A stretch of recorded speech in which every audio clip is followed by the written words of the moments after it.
화제의 뉴스를 골라 과학 기자의 시선으로 분석하는 과학 본색 시간입니다. 네, 스튜디오에 이혜리 기자 나와 있습니다. 어서 오세요. 안녕하세요. 네, 오늘 준비한 소식 어떤 건가요? 네, 오늘은 미국의 우주 탐사 기업 스페이스X에 관한 이야기를 해보도록 하겠습니다.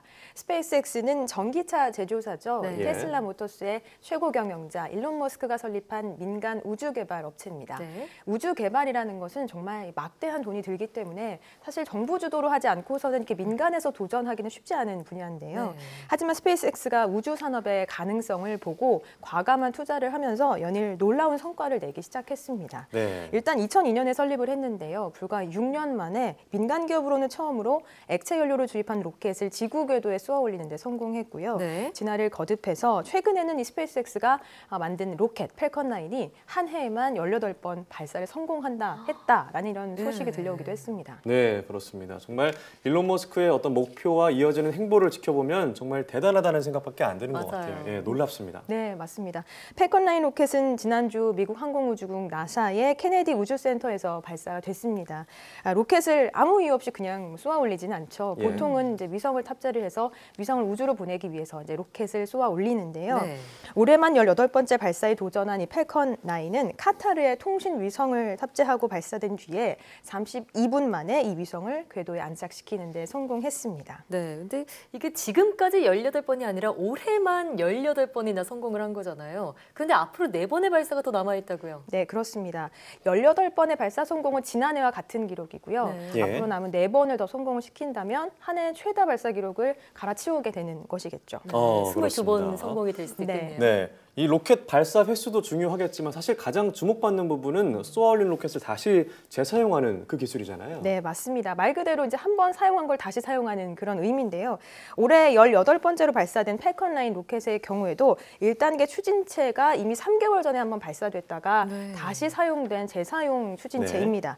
이번에 발사 때도 이미 이제 대서양에 대기하고 있던 드론 선박이 이 추진체를 다시 회수를 했습니다. 이 말인즉슨 2번 사용했지만 한 번 더 쓸 수 있다라는 것을 염두를 해둔 거거든요. 네. 한 번 발사한 로켓을 한 번 더 사용한, 2번 사용한 사례들은 많이 있었는데 3번까지는 아직 사용한 사례가 없거든요. 하지만 일부에서는 이미 다음 발사 때 3번 사용된 추진체를 사용할 것으로 보인다라는 전망이 조금씩 나오고 있어서 3번 사용한 로켓도 곧 나오지 않을까라고 조심스럽게 전망해 볼 수 있을 것 같습니다. 네. 자, 그런데 20일이죠. 20일에 발사 예정이었던 우리나라 차세대 소형 위성 1호도 이 팰컨 9에 실릴 예정이었는데 연기가 됐잖아요. 네. 근데 그 이유가 1단 추진체에 좀 세부 점검이 필요하다 이런 게 이유였는데 혹시 이 추진체 재사용이랑 좀 관련이 있는 건 아닌가요? 네, 이번에 이제 우리나라 차세대 소형위성 1호가 실린 팰컨 9 마찬가지로 1단계 추진체가 이제 한 번 사용했던 그러니까 재사용 추진체입니다. 네. 예. 그런데 이 추진체에서 문제가 발견되면서 결국에는 이제 발사가 이렇게 미뤄지게 된 거죠. 네. 네. 그런데 앞서 말씀하신 대로 재사용한 사례는 이미 있는데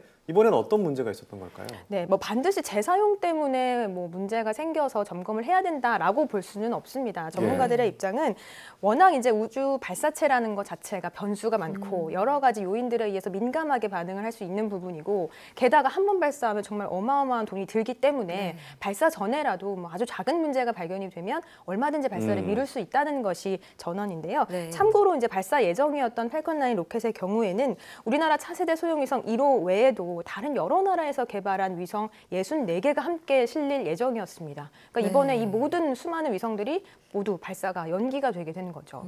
우리나라 위성만 실리는 게 아니었네요. 네. 네, 얘기를 좀 듣고 보니까요.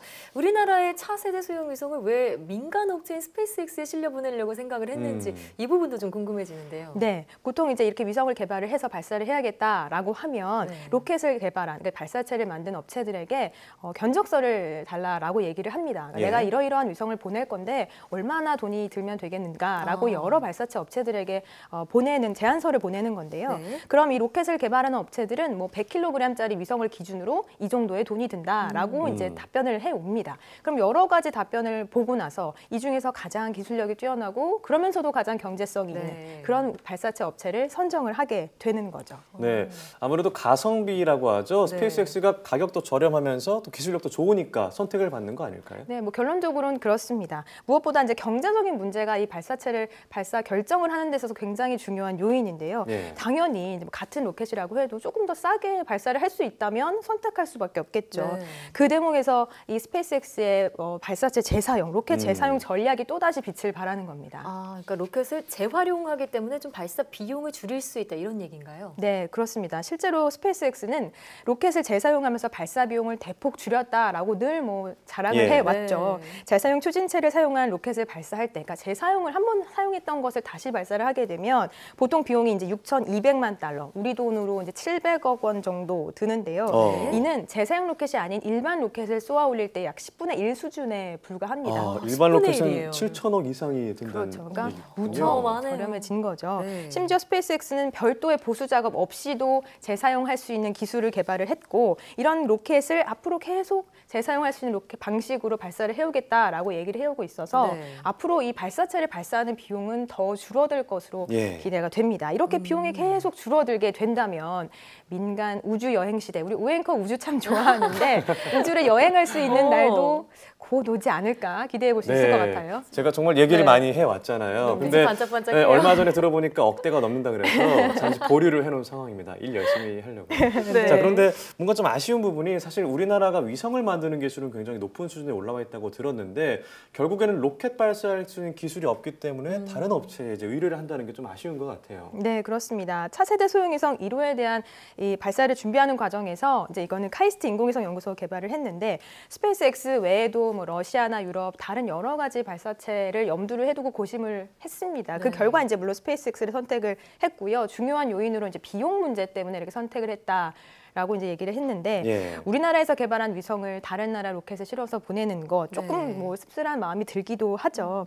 만약에 뭐 스페이스X의 로켓에 실려서 발사를 하고 싶다라고 하는 위성이 너무 많을 경우에는 네. 우리나라가 우선순위에서 뭐 밀릴 수도 있고 이런 굉장히 뭐 안타까운 상황이 생길 네. 수도 있기 때문에 그런 네. 부분은 참 아쉬운 부분인 것 같습니다. 그러니까 이 위성을 개발하는데 그치는 게 아니라 이 위성을 우주로 실어 날라야 하기 때문에 이 로켓 개발 업체에 좀 눈치를 봐야 되는 상황이 생길 수도 예. 있을 것 같아요. 네, 그렇습니다. 만일에 이 위성을 로켓에 싣고 쏘아 올릴 때 로켓에서 발사체에서 문제가 생겨서 중간에 폭발을 한다거나라고 하면 그동안 정말 고생해서 만든 위성 이거를 어떻게 어디서 뭐 이 노력들을 보상을 받을 수 있겠습니까? 예. 좀 그러게요. 복잡한 문제가 생길 수도 있는 거죠. 그래서 이 우주 산업에 있어서 자국이 이 로켓을 발사체를 개발할 수 있는 기술이 있느냐 없느냐 이거는 굉장히 중요한 문제입니다. 이 때문에 우리나라도 한국형 발사체 개발에 굉장히 열을 올렸고요. 네. 2013년에 우리나라가 처음 쏘아 올린 나로 같은 경우에는 그런 면에서 아주 큰 이정표를 남겼다라고 볼 수 있습니다. 뿐만 아니라 누리호도 있죠. 지금은 네. 액체 엔진에 대한 시험 발사를 준비를 하고 있는데